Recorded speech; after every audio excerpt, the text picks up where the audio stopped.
This home is a Tudor revival home built in 1927.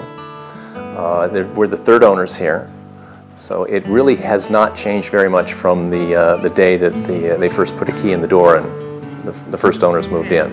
This is a two-bedroom home and two very modest bedrooms. It's unique in that it has a very high-pitched roof. That's part of the style architecturally. It has a rolled roof so that the eaves are rolled, the edges roll over.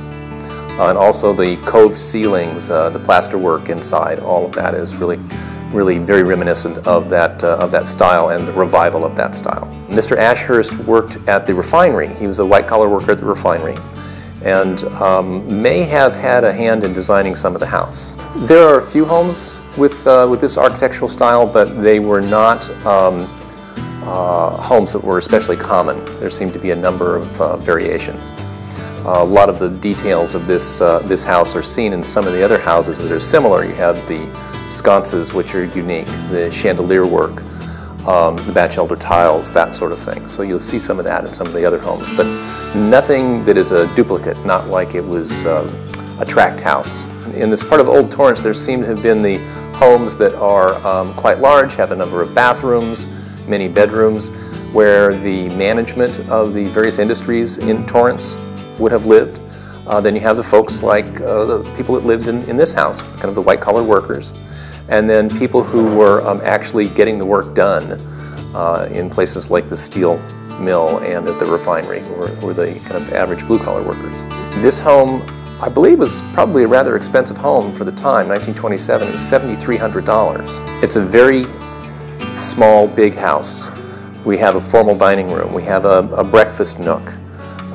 It has a wonderful front porch and a side porch. The living room is of a nice scale.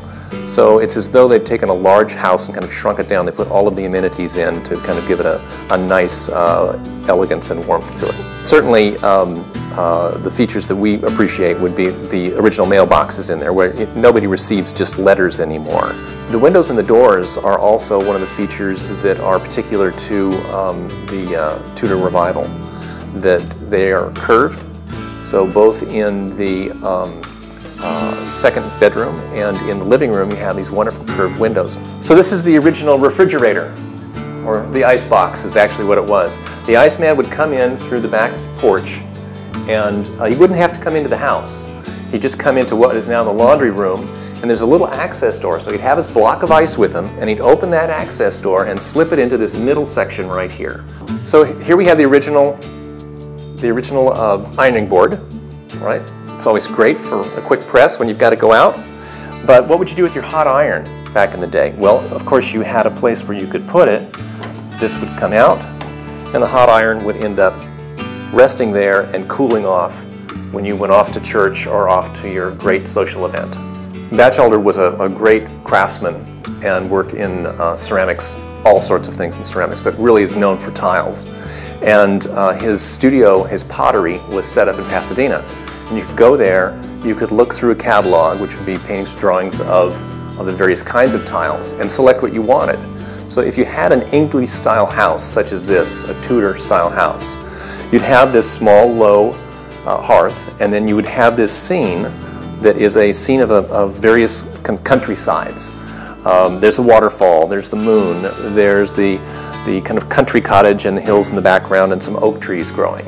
And so you would have selected something like that because it goes with the architectural style of the house. When we got the house originally, the fireplace had been painted.